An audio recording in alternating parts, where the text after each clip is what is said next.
On this week's episode of the WNP podcast, is Jalen Carter still worth a top 10 pick? Stay tuned.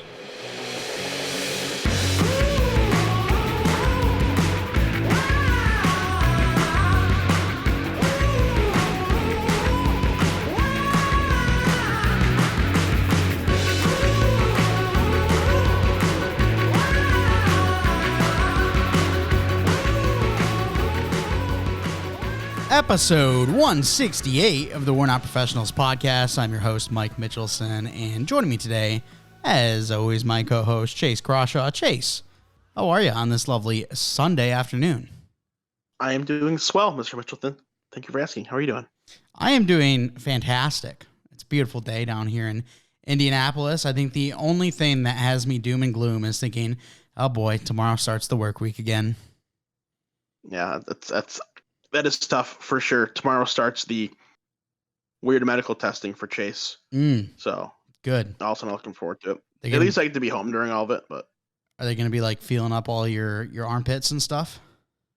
No, this is for my seizure issue. Oh, okay, different one. Yeah, I'm gonna have a whole bunch of like electrodes, attached to my head for like 48 hours. Interesting. You're gonna do that like through your sleep and everything. Yep, gotta wear it while sleeping. Can't shower with it. They told me not to change my clothes, so this is just gonna be this is gonna be an adventure for the next 48 hours. Interesting. You'll have to let us know on how that all goes. But today's episode is gonna be a lot of fun. We're gonna be talking about interior defensive linemen, your D tackles for this year's 2023 NFL draft. But before we do that, gonna be talking about some more news when it comes to signings and potential signings with some big names still out there on the market. So excited to hop into that. Before we give our just overall thoughts on this D-line class, because that's one thing that I'm curious to learn about, we will hop into those signings first. So, I didn't think it was that big, but as a Lions fan, you were like, this is the biggest signing in the universe, and that's C.J. Gardner-Johnson heading over to Detroit. I don't know why you say it's not that big, and I also didn't say it's the biggest signing in the universe, but it is a very big signing. He was not that big. Best remaining defensive. I mean, you're on meth if you're legitimately saying that, but he was the best defensive player still left in the market when they signed him. Came kind of out of left field. Definitely got paid less than what he was expecting for his contract. I don't know if that was a design thing that he took less money to come here, or if maybe the market just wasn't where it was expected to be. But took a 1-year deal. Very team friendly in terms of salary. C.J. Gardner-Johnson, Chauncey Gardner-Johnson, whatever you would like to call him, is a Detroit Lion, and the Lions have really shored up their secondary here in free agency. Added 3 legitimate starters. They might add another one here high in the NFL draft. The secondary went from maybe the worst in the league to at least in middle of the pack, at least. And that's a very, very big transformation to do just in an offseason like that. So super cool to see. I'm super excited to see how it plays out, especially if they do end up drafting somebody, what's going to happen, because at that point you're going to have potentially 6 guys that are worthy of starting, and it'll be interesting to see who the odd man out becomes. Yeah, potentially a no-fly zone happening in Detroit. I'd love to say that he took less money to come directly to Detroit. However, I'm not to step on anyone's toes and to break hearts, but I'm not sure that's the exact reason. I feel like it might have been a market situation, because he was liking a lot of tweets from different fans. I know he was doing some stuff with the Bengals. There were other teams as well interested, and he was liking the tweets of some of their fans as well. So I'd like to say his heart was just already in Detroit, but I feel like it might be more of a market thing. Regardless, it's a really good signing, and I think it would be awesome if they decided to go get a Witherspoon or a Gonzalez or something in the draft and really see this secondary do a complete 180, which it already kind of has, but to bring in one of these other guys that is just incredibly talented at the top of the draft, it'd be interesting to see. Yeah, for sure. Especially since Emmanuel Mosley, he's really just a 1-year option right now, and right now so is Gardner-Johnson. And if things go well, maybe they resign him too. So probably still got to go high DB in this draft, especially if they really like somebody. So I would expect them to bring someone in who's going to at least get in the rotation. So it should be fun. Yeah, absolutely. All right, well, let's talk about Bobby Wagner as he's headed back to Seattle. The 32-year-old, as of now, turning 33 this upcoming season. We know he left Seattle for a season to head over to the Rams, and I feel bad for him because he left Seattle hoping to go to a winning team. He goes over to the Rams, and they have a horrendous year. End up with the 6th overall pick, which is obviously with the Lions at this point. So he's heading back to the Seahawks. I'm just really hoping for his sake there's no regression in Geno Smith and the team overall, because it kind of be heartbreaking. He left to go win. The Rams couldn't do it. So he's like, all right, I'm going to come back because this team's actually better than I thought they were going to be. And then they take a step back. It'd be heartbreaking. Yeah, that definitely would suck, because he did think he was going to a team that was just like, yeah, we're ready to roll, ready to repeat, and things just couldn't have gone any worse. But it would have been nice to see the Lions pay this price, because he went for a cheaper contract than I expected, like $7 million, I think it was. Mm-hmm. And I see everyone on the Lions like, the Lions really can afford to pay this. It's like, yeah, like, I would have liked for them to pay that too, but they must not see him as I would assume he'd be like the best linebacker in the group, but they might not see him as worth that money. They might just invest in the draft instead, which, so be it. Regardless, it's beside the point. Seattle should at least be, like, barring any regression, should at least be in the same boat as they were last year. Maybe he kind of helps them push back in the right direction too. Yeah, I agree with you when it comes to the money case, because $7 million 1 year, I mean, that's absolutely worth a shot for Bobby Wagner, who at one point was the best linebacker in the league and has still been performing pretty well. You look at PFF, they graded him at a 90.7 overall last year. That would put him top 5 in linebackers last year. So he played well last year. It's not like, this is an aging guy who can't do it anymore. Yes, he is aging, but he's still playing at the top of his game. So I would have also been intrigued to see a team go out there and give him the same type of deal. But going back to Seattle, cool story. For sure. All right, let's talk about Ezekiel Elliott. We know he got cut from the Dallas Cowboys. He announced that there are 3 teams currently he has his heart and head set on. That's division rival Philadelphia Eagles, the New York Jets, who have the young gun Breece Hall, and then my Cincinnati Bengals. Yeah, it's gonna be interesting to see. I feel like the Eagles makes probably the most sense for him. It seems like a fit, especially with Miles Sanders gone. If he wants to get more work, that's the place to go. But I can also see a case where if the Jets are looking to ease the workload of Breece Hall, that they can bring Zeke in and kind of just let him take a little bit of load off, especially since Breece, who knows how quickly and easily he'll bounce back. And then if he goes to the Bengals, depending on whatever they do with Joe Mixon, it could be a really nice backup option for him as long as he's still around. If Joe Mixon ends up, getting cut or moved, then they could draft someone that could be kind of a 1-2 combo. But nonetheless, wherever he goes, Zeke's days to start are probably over. He's still someone who I would still happily take on a roster. He's a great kind of like power type back, someone that you can use in pass protection because he is a good pass protector. Someone who's useful in the red zone. He's got solid off hands. So someone who's very rosterable, someone that I think most NFL teams would be happy to have. So wherever he goes, I'm assuming it's going to be a complimentary or a 1B type of role. Yeah, and for selfish reasons, when it comes to fantasy football, I don't want him going to the Jets because I got Breece Hall, and I think Breece is a true 3-down dominant back. So I want to just see him get everything. I think it'd be interesting for him to go to the Eagles. And then if it's the Bengals, I want Joe Mixon out because the contracts together just won't work out. And I could imagine something being really fun would be Zeke Elliott and Jahmyr Gibbs. I think that would be really fun. That's the exact player I was thinking if they did something like that. Yeah, so I would be intrigued in that for sure. At this point, and I hate to say it because Joe Mixon has been one of my favorite players for the last couple of years. He's an incredibly talented back, but you can't lie, he did take a step back last year, as well as the contract that we paid him at the time. It seemed good. Regression came a little bit quicker than I think most of us thought.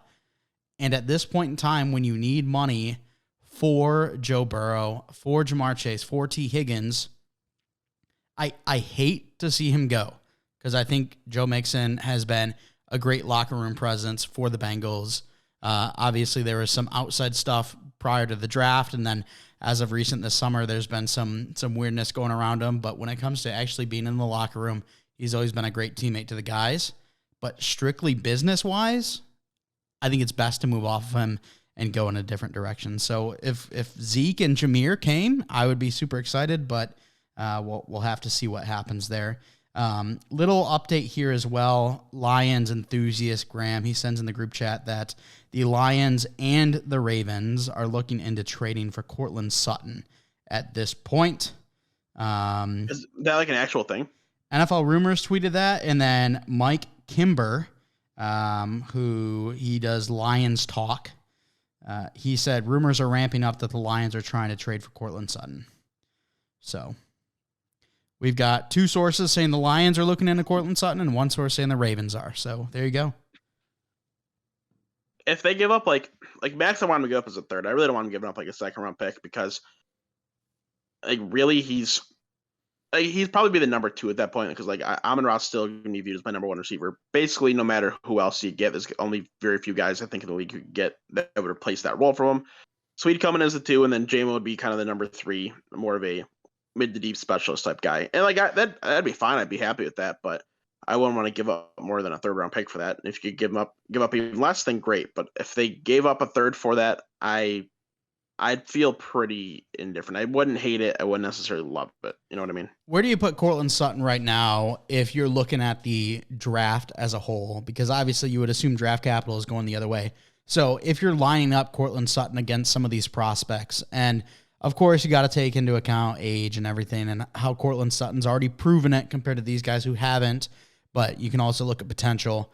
When you're just looking overall, guys that you would want on the Lions, where does Cortland Sutton rank amongst this draft class of wide receivers? Probably my wide receiver 5. Maybe he goes on to 6. Like I'd rather have JSN, Addison, Johnson, and Hyatt for sure, personally. And like I still think I'd have Zay Flowers, Tank Dell. I'd rather have those guys too. So I guess maybe like 7. Then I guess. Interesting. Okay. I don't have a say in this, but if I did, I'd probably say he'd be my wide receiver 3 over Quentin Johnston, only behind Addison and JSN. But interesting. I am a little bit higher on old Cortland Sutton and think that if he gets a good quarterback, who knows what could happen. But they thought they got one last year, and that was not the case, as Russell Wilson had quite the downfall. But finally, let's talk about Lamar Jackson. He still does not have a contract. I think at this point, it seems pretty likely he's just going to wind up going back to the Ravens. But who knows? There could be other options. What are your thoughts? He'll be a Raven, like for sure, at least this season. Will there be something long-term figured out? I don't know, but like there's nowhere else he's going to be going. And the really weird reports of someone was negotiating on his behalf that was not related to Lamar. That was a really weird thing to see. Mm-hmm. Kind of funny, but at the end of the day, he just seems so far off, and everyone else, every other team, him and the other teams seem so distant upon on what they're looking for. So I really can't imagine him ending up really anywhere else unless it were to be like a team like Atlanta, where they have Desmond Ridder, who I do like overall. I think he could be a solid NFL quarterback, but if you can get Lamar, then that makes way more sense. And that's a team that like they really could use him because like that would take their team from where they are, up to up like a whole tier. So that's like the only place I could truly think of that like it really makes sense.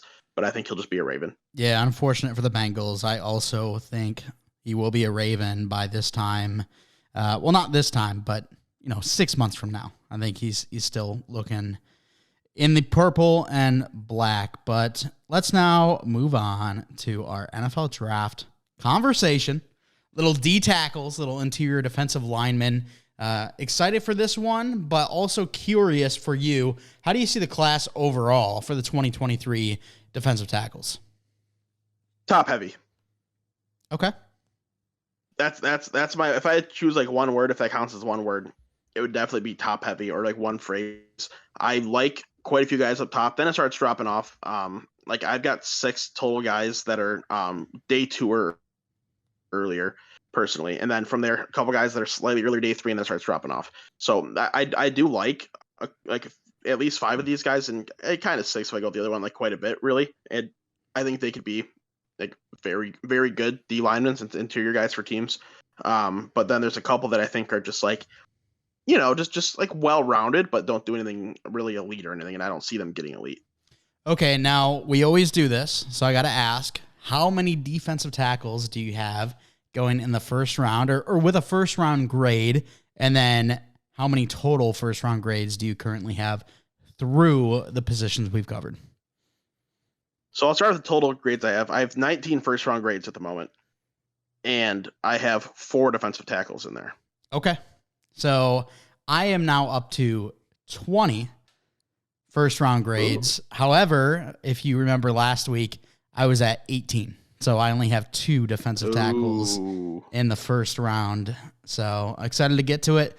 We're doing our top 8 interior defensive linemen. Chase, start us off.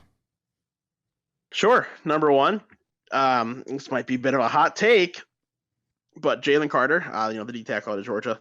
Number 2, I have Mozzie Smith from Michigan. Number 3, Kalijah Cansey from Pitt. Number 4, Brian Brzee from Clemson. Number 5, I have Michael. What do we determine it's pronounced again? Siaki. Okay, yeah. So I have Siaki Ika from Baylor. Number 6, I have. Sorry, I guess we'll on a little bit more. Number 6, I have Gervin Dexter, and I don't remember all these guys' schools, so I apologize. I'm going back and forth. He's from Florida. Number 7, I have Keanu Benton, who he is from Wisconsin. Yeah, what's that? What did you say? I said whiskey. Oh, okay, yeah. And then number 8, I have one of the 2 Byron Youngs, the one from Alabama. All right. I have number 1, Jalen Carter from Georgia. No surprise there. Curious. Well, actually, wait until we actually start talking about Jalen Carter.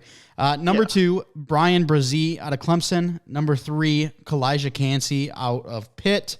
Number 4, Mozzie Smith out of Michigan. Number 5, Keanu Benton out of Wisconsin. Number 6, Gervon Dexter out of Florida.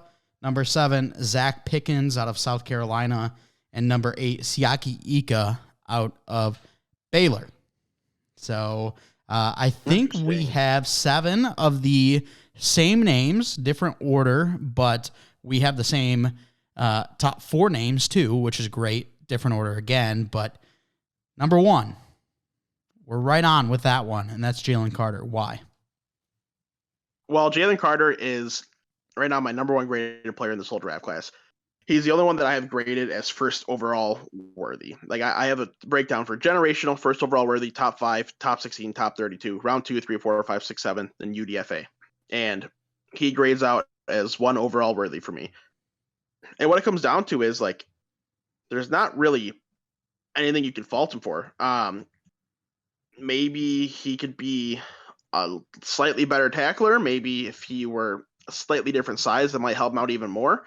Like if you maybe you're a little bit heavier, but like he's a force in the pass game. He's a force in the run game. He's a menace when it comes to, like his initial punch. He just mows over guys. Like he can, if a guy squeaks by, he's able to, quickly turn around, chase him down. Not like chase him down, but he can pivot real quickly and get a guy who's squeezing by him. Like he just kind of does it all. It's someone that like you want to just have on the field 24/7 as an NFL player. You want to use him in every situation possible because he's just good, man. I agree. I have Jalen Carter as my number 1 rated player in the draft thus far as well. He's just so good. He's already an elite interior defensive lineman, fantastic knowledge on the game, unreal ability to impact every single play, whether it's getting in the backfield, actually picking up a sack, or just being able to force the interior of their offensive line back a little bit to make the quarterback frantic. Somewhere, somehow, he is making a play. And we talked about the defensive tackles out of Georgia last year and how talented they were. Jalen Carter was the best of the 3. And when you look at players in the league, Quinnen Williams, he had a lot of hype. I think Jalen Carter's better than Quinnen Williams coming out. Aaron Donald, the best defensive lineman in the class right now.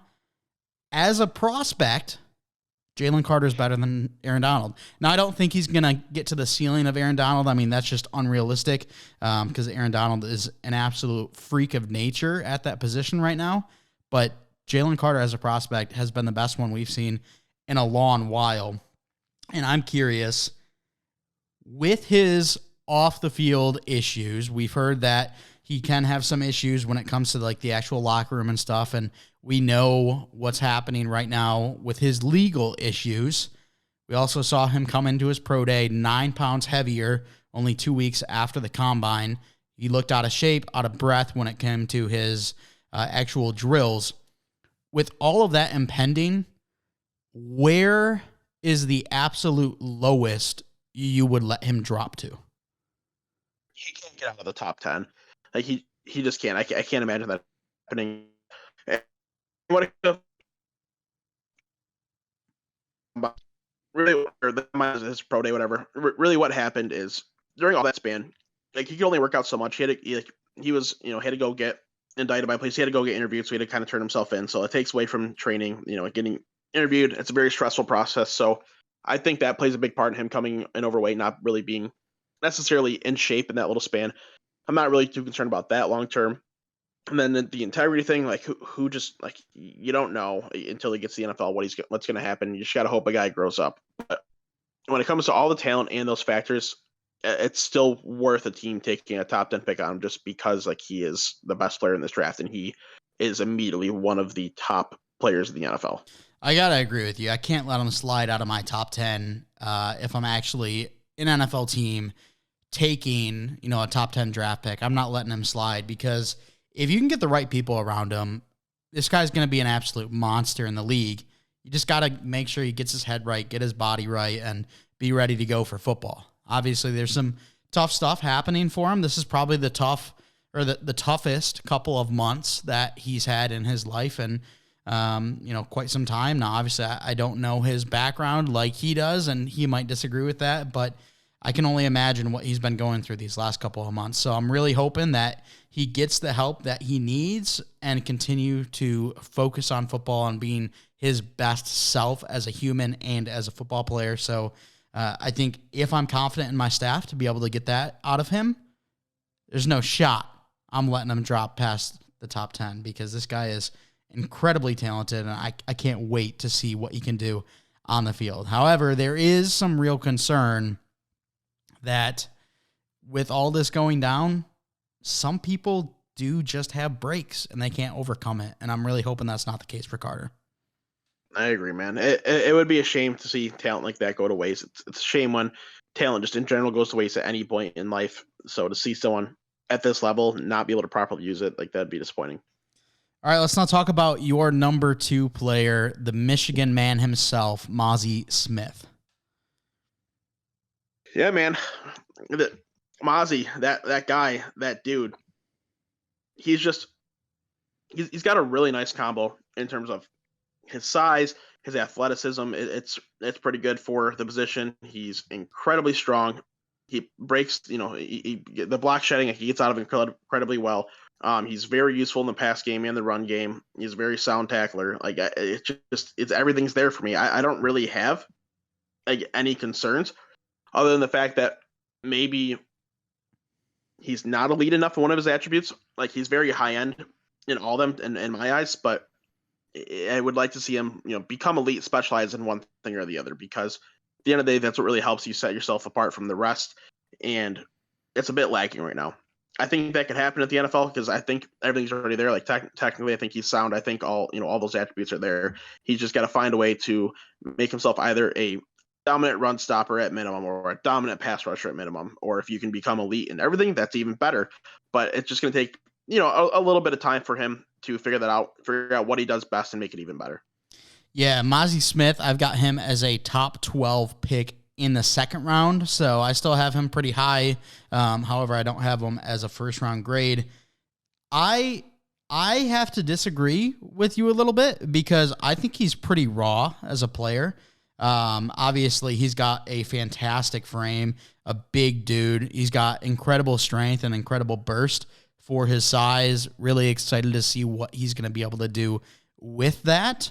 I think already he's a pretty good run stopper as well, but that, of course, being due to his size, because of how big he is, he can really fill in those holes nicely. And I think he could be a very talented disruptor as well in the pass game. However, like I mentioned, I think he's a bit raw because a lot of times I've seen him just bad technique. He loses some of that strength. He loses some of that burst because he's just getting out leveraged by offensive linemen.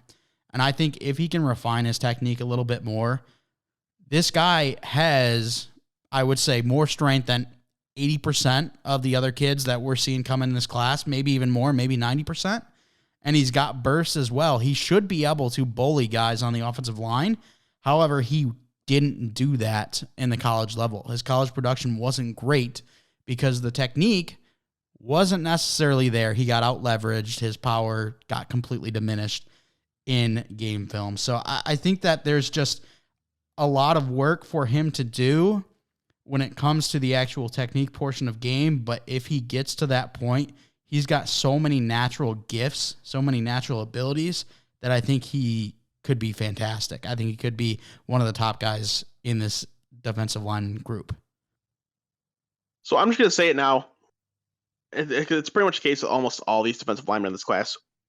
The one part of the technique that fails most of them is that they all have a very high point of attack, pretty much. Like, not very many of them do well with their leverage, like down low and a solid base. A lot of them attack up high. So I don't want to say it here, just for every single person, because I saw it with a lot of guys.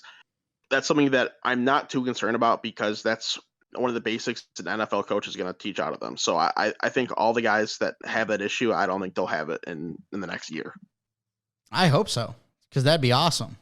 But at the same time, I think with the amount of players they have to work with, I don't know if they'll be able to refine it that quickly. Like I think Mozzie's got a great ceiling, but I think he needs more than just leverage work. In terms of like your first, second, third round picks are going to get more priority. So when it comes to, if you already have Fletcher Cox, Aaron Donald, like those guys on your team where they don't need to refine it, then the coaches don't have to worry about it as much. Whereas you spend a first, second, third round pick on a guy, then you can bring him in. It's like, all right, we got high capital in you, so we got to make sure you figure this out. So for these guys primarily that we talk about, especially these top ones, like I'm not worried about it. I think they'll get it figured out. Yeah, but like I said, same thing. I don't think leverage is his only issue. But well, I think you're a weenie. Thank you. Appreciate that. Let's go to my number 2 now. And that being your number 4, Bryan Bresee out of Clemson. Look, I think that I will let you talk about his tape because I think there's a lot of stuff that he does well. He's a very good athlete. I think there's stuff that he needs to work on as well. But I kind of want to come at it on a kind of story type of personal level with Bryan Bresee because a lot of people probably don't know his story, and it's one that I think will get a lot of people rooting for him, and that's what I want out of this. Bryan Bresee came into Clemson as the number 1 recruit out of high school. He was awesome, dominant, and I was super excited to see what he could do. His rookie year, I think he got first team rookie or first team freshman, ACC, something like that. He played well his rookie year. However, his sophomore and his junior seasons, he had a lot to deal with. His sophomore season had injuries pile up, wasn't able to stay on the field, and he wasn't able to, really show off his improvement as a player. And then his junior season is really where I think everyone's going to be rooting for him because he had a lot of illnesses take place where, again, not really able to stay on the field. His production's low because of it, but also he lost his sister. His 15-year-old sister lost her battle against cancer, and obviously I can't imagine something like that happening. Bryan Bresee and his family, trying their absolute best to continue to go forward. And if you look into his story a little bit more, he talks about it all the time. He goes out there on the football field to make his sister proud. And this is a guy that I cannot wait get a chance in the NFL because I think he's going to make the most of it. He's an incredibly talented athlete as a whole. He needs refinement in his game, but with a story like that, it's hard not to root for him. Yeah, absolutely. And it's something I cannot relate to at all, but I can only imagine how difficult it is for any person in the world to have to, live with that burden. But hopefully, not just him, but anybody that has to deal with that in life can overcome it and continue to get great things in life, do the best that they can. And it's no different for Brian Brzee here. So I'm going to kind of transition into his film now. Based on what I saw, very, very nice athlete for the position. He works best when he's moving laterally. He's not someone that, in my opinion, is just like a, straight line, powered over you. Like he's got, he's still got good strength, but it's not great strength. He's more of like the way he plays. It's like an interior edge hybrid, but he's definitely plays more interior. Just you don't really see a ton of guys that just win more off of athleticism and finesse inside, kind of like he does. I would like him to be a little bit stronger, wrap up a little bit better, and just kind of get a couple more power moves. But I still think, with all that being said, he is still very good in those aspects, and he's great athletically. Someone that, it made an impact on the field and is going to make an impact in the NFL. I really don't have like major complaints in his games. In his game, like that's stuff that you can improve on, of course, but they're not necessarily things he like struggles with. Yeah, that was my biggest complaint about him as well, was his tackling and be able to finish the play. There were quite a few times on tape where he got that pressure, and that alone is great, but to be able to finish that takes you to that next level, and there were times where he wasn't able to do that. So I can agree with you there, really hoping he improves in that slot. And I think at this point, for me, he's probably the one guy I'm rooting for the absolute most. I mean, you look at Jalen Carter, his situation, Brian Brzee, his situation. There's some good storylines to follow coming out of this draft class, especially this defensive line group, that I'm excited to look into them more, as well as see what they can do with, this new opportunity in life here with the NFL draft. So excited to see all that. But with that being said, let's move on to both of our number 3 guy, that being Calijah Kancey out of Pitt. Yeah, I'm surprised you don't have him as a first-round pick, because I do like Calijah Kancey quite a bit. Oh, I just get past him. Where the hell is he on my list? All right, there he is. I apologize for that. But yeah, like the one issue is he is small.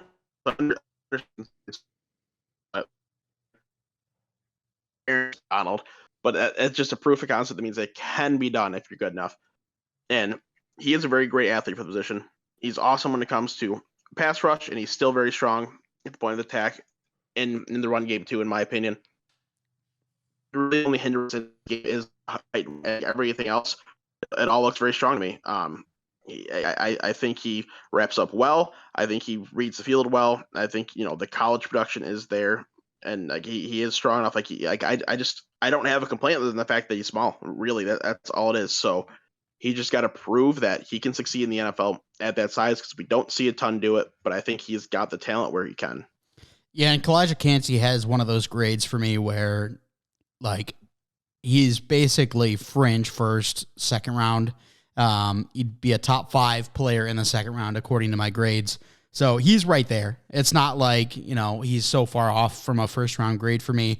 Obviously, the size is questionable. You mentioned that a lot of people are comparing him to Aaron Donald, being an undersized defensive tackle coming out of Pitt. Sure, fine, whatever. But Calijah Kancey does not have the strength that Aaron Donald does. I think where Calijah Kancey stands out when it comes to the strength department isn't his upper body, but rather his lower body and his ability to use his smaller frame to gain just natural leverage on the offensive line that he's going up against. So I don't see him being as strong as the likes of a Jalen Carter, a Mazi Smith, even a Brian Brzee. But I think that he uses his leverage well. I think he's better in the pass game than he is the run game. He's able to disrupt the passer and really get home when it comes to taking down the quarterback often. Really like that out of him. But with his size being a little smaller, it's going to be harder for him to plug up the holes. good tackler. And then my final little gripe from him was he puts everything into his burst, which you like to see. But at the same time, a smart offensive lineman can really just turn his momentum against him and immediately put him into the ground. I saw that a couple of times. So I think this is a guy who has a lot of natural ability, already very good in the pass rush game, and just think that right now there's only a couple of things going against him, and that puts him just barely out of the first. Like fair enough overall, but I do think he is one of the highest upside guys in this draft class. And even just outside of defensive tackle, I still think he has crazy high upside, and I think he can still make an impact from day one despite his size. So I'm still happy taking him in the first round. I think he can work in almost any scheme as well, too, because you can move him around the defensive line. If you really need him to, he might be able to do it on the edge, too. I don't know. I guess we'll see. But whatever team gets him, I think they're getting a very comfortable scheme versatile guy. Yeah, I mean, if Cansey goes 28 to the Bengals, I'd be pumped. Having Cansey next to DJ Reader, I think that'd be really fun to watch. So I've seen some Bengals fans say they want that to happen, but I prefer, a Darnell Wright. But we'll see. All right, let's go on to your number 5. Who are we looking at here? My number 5, let me pull up in my draft rankings. I apologize for that. My number 5, I do have I freaking forgetting how to pronounce his name again. I don't know why I struggle so much with his name. What's that? Siaki Ika? Siaki, yeah. I don't know what, I'm so good at pronunciations, but this one just Siaki is getting me for some reason. So Siaki Ika, D tackle out of Baylor. I really enjoyed his film. You can say he's got some footwork issues because he kind of does. He's not some incredible athlete. But when you look at a nose tackle type build, that's just kind of how he is. He's someone that does well in the pass game, despite being more, maybe of that nose guy for me. It's good overall in the run game. I think he's a very sound tackler. Really the questions are the athleticism, because I don't think his strength or hands are any issue at all. So question is the athleticism, and see if he can kind of recover well if a guy maybe gets by him, if he can latch on to a guy who's squeezing through, and how much he can be used around the defensive line. Because I don't know, he might be better just going against, I think he could really dominate smaller centers or smaller guards, but if he's got to move around, go get some bigger guys, might have some trouble. Yeah, and I hate to keep saying developmental, but I feel like I'm going to continue to say it about some of these guys, and Siaki Ika, another one of those guys for me. He's a very large, prototypical nose tackle, which you like to see, similar to a Vita Vea. However, there's some real issues I've seen with his game. You mentioned footwork, but also the ability to just anchor and sit there against double teams, plug holes. He hasn't been able to do that at a high level in the college game quite yet. I think for a nose tackle, you should be a premier run stopper. Through college, I feel like he was a better pass rusher than he was a run stopper, which was a bit weird for me. I agree. So I'd like to see him continue to improve his game on all that. But I think with the right coaching and with him hitting his ceiling, he could be a DJ Reader type where you're dominant in the run stopping game, but you also have that ability to put some pressure on the quarterback as well. You're not strictly a run stopping defensive tackle. I think that he can be multifaceted. But again, you're just going to have to get into the system, really learn it. I don't think he's going to be a day one contributor for a team. But I think that later on in the season, you'll definitely see him get some good reps. And hopefully by year 2, you're going to get a really good nose tackle. Yeah, I don't think he's your number one. Yeah, I'm trusting this guy on the D-line type guy from day one, but he's definitely usable. And if a team really needs him, I think it'll be just fine. But if you want him to be your anchor of your D-line from day one, that just won't be the case. Right. Yeah, I've got Ika as a fringe day 2, day 3 pick. He was the lowest grade you could get, or not day 3, but round 3.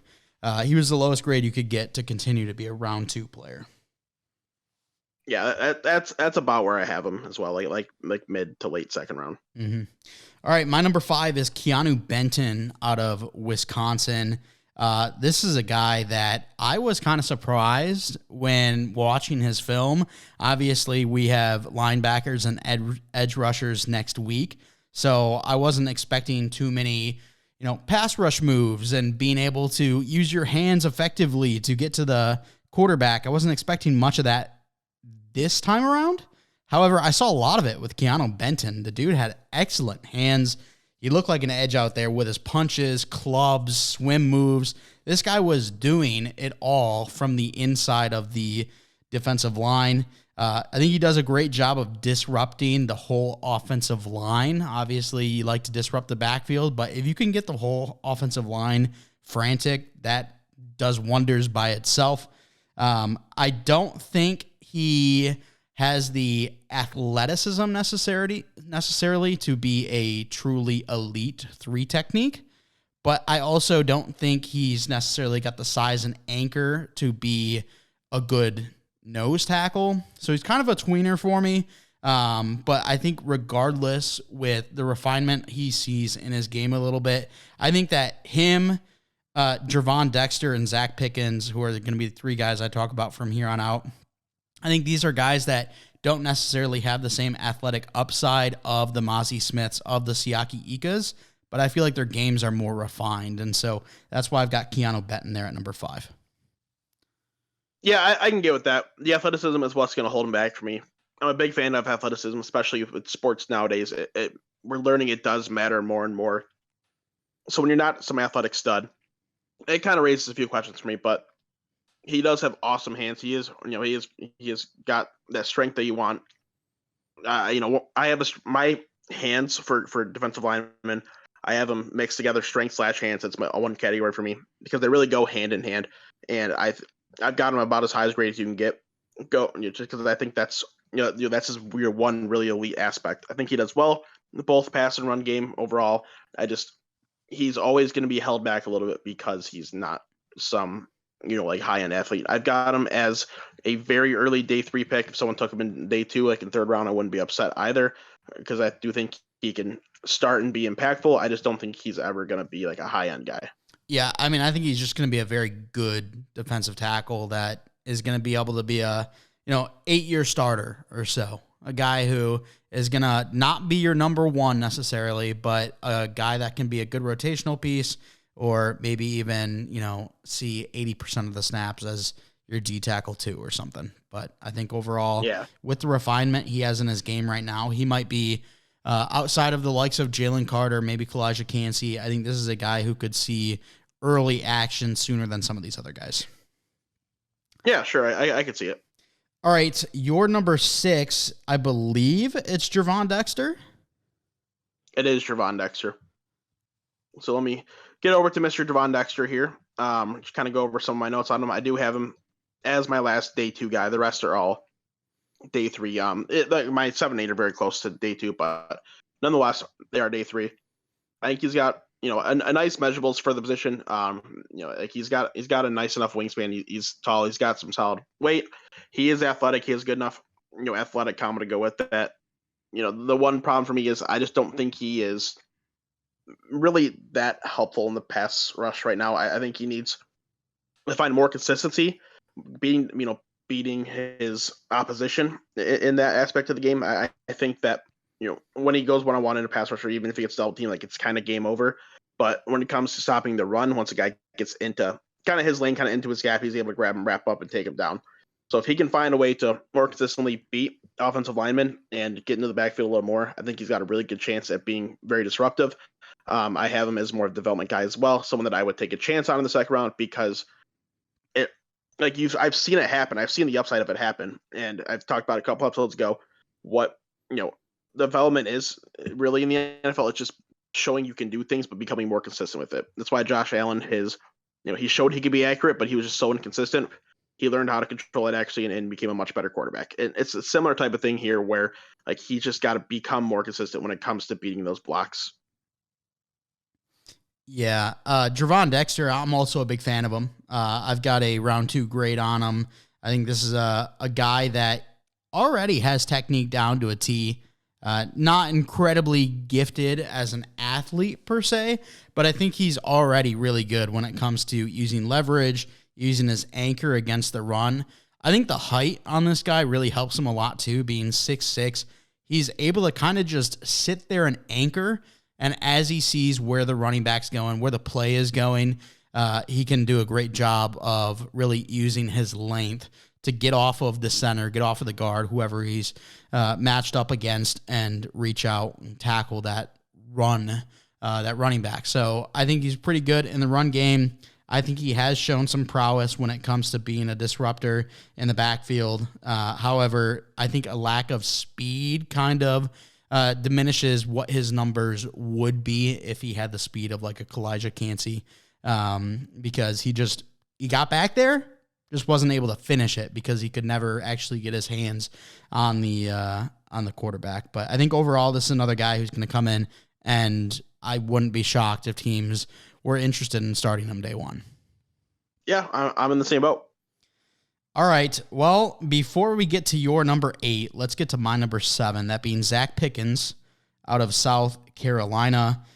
This is a guy I did not expect to be in my top 8, but I see him very similar to Gervon Dexter and Keanu Benton, except for instead of being similar to Keanu Benton, where he's a guy who's a little bit better in the pass rush than he is the run stopping, I think Zach Pickens is the opposite. I think he's very good in run stopping. He's got a fantastic anchor. I think that the ability to plug up holes is awesome, even though he's not necessarily as wide as your classic nose tackle. But I think he will be a nose tackle at the next level. I'm not sure how much he's going to be able to do when it comes to actually rushing the passer.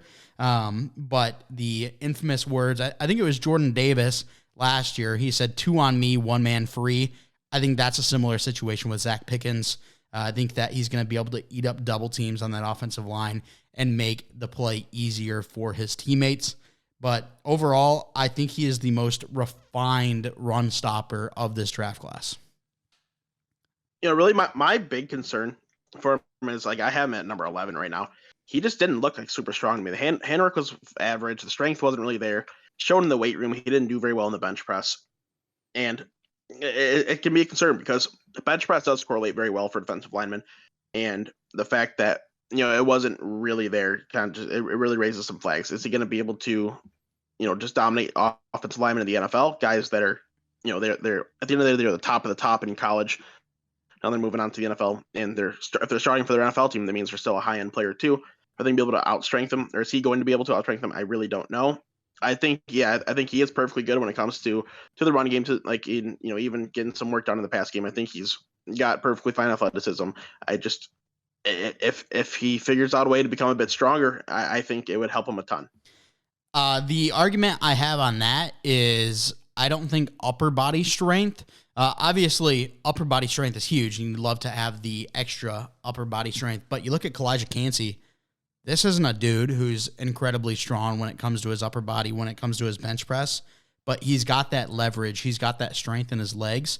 And I think that Zach Pickens does the same thing. He's got a really good anchor. He's got that leverage ability, and being able to use his legs will be able to help him when it comes to the next level. And I mean, he's 22, 23 years old.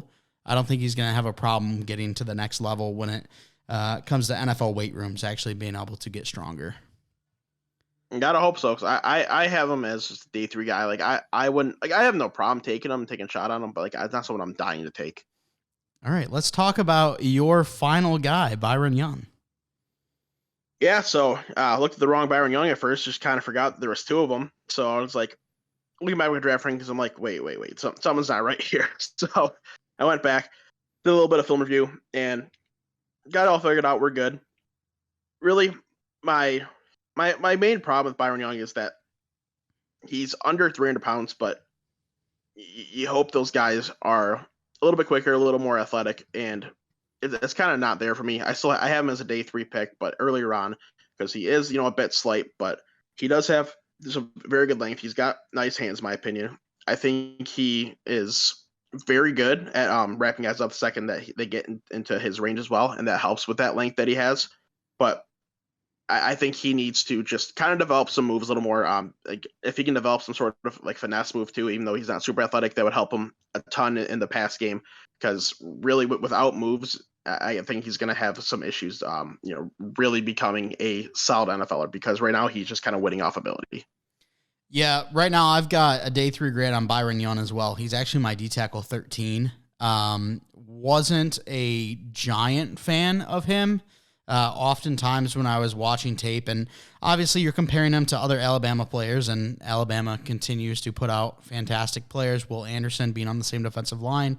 But I would see oftentimes there would be 4-man rushes from Alabama, and you would see that the pocket would start to collapse, except for the center, because Byron Young just wasn't doing enough to get back there. It always felt like the other D tackle as well as both edges were collapsing in on the quarterback, and then Byron Young was just getting stood up. So I didn't feel like he was doing a lot when it comes to his actual ability, block shed, run stop, all of that. I didn't really see a lot of. And you talk about tackling is good when he gets his hands around them. I barely saw him get his hands around anyone because he just felt like he got diminished at the offensive line a lot. But I think overall it looked smooth. So that's why I still have a day 3 grade on him. I still think that he could be productive at the next level. But one problem that I have when it comes to grading players is if people are saying we're hoping and we think he could be a better pro than what he was in college, that doesn't necessarily translate well in my mind. Like if you couldn't do it at the college level, why can you do it now in the NFL? Yes and no. Like to an extent, yeah, for sure. If there's signs of it in college, then like you could feel better about that, because like you could hope they just refine it and get a good coach. If you weren't doing it in college, then you can't expect them to do it in the pro. So yes and no, I agree with that. And when it comes to good old Byron here, it kind of shows how I feel this draft class. I think there is a lot of great guys in that top 6 for me, and then it starts dropping off pretty heavily because like he still is a day 3 guy for me, and like I'm not dying to spend a draft pick on him. Like the top 6 I'm happy to take after that. Just like if they fall in my lap, whatever. I'm curious. Did you look at Moro Ojomo out of Texas? No, I did not. I did not get to him. Okay, because he was a guy that, similar to the likes of Kalijah Cansey or Keon White, guy that's a little bit smaller, played on the inside and outside at Texas. And I saw that there was a couple of people out there that had him as a top 10 interior defensive lineman, and him and Byron Young were the 2 guys that I was hoping to see crack my top 8, guys that have some athletic upside, but I just didn't see it from either player. So I did want to mention Ojomo. Yeah, I'm going to interject there real quick too. My big problem on those tweener type builds, like someone who can, who has the smaller size, they can play on the edge or inside. If you're not dominating at least one or the other, then odds are I don't like you, because like then you have no true position. You're not small enough, fast enough to play on the edge. You're not big enough, strong enough to play in the middle. And if you're not figuring out a way to win, despite that, like you're probably not going to be good in the NFL. Right. All right, well, that's going to do it for our interior defensive line rankings. Overall, like Jay said, a little bit of a top-heavy class, but I feel like if you get a guy, maybe a top 6, top 7 guy, there's a good chance that you can get a starter pretty early on, and then an even better chance that you could have a pretty solid defensive tackle down the line with some development out of them. But next week we are looking at edges as well as linebackers. It's going to be a great episode. There's actually a linebacker that came up on my radar while doing this defensive line, film session, however you want to say it, that potentially could make my linebacker list, but we'll see once we get there. So I want to thank you so much for coming out and giving it a listen. If you want to stay up to date with all that we do, you can follow us on Twitter at WNP Sports Pod. That's again on Twitter at WNP Sports Pod. If you're listening on YouTube, if you could, please give us a like, comment, subscribe, and hit the bell to turn on notifications. Let us know down in the comments below, what do you think of this defensive line class? Are you a fan? Are you not a fan? Let us know. If you're listening on a podcast platform, if you could, please give us a 5-star rating and a follow. We'd really appreciate it. Thanks so much for coming out. And as always, we're not professionals.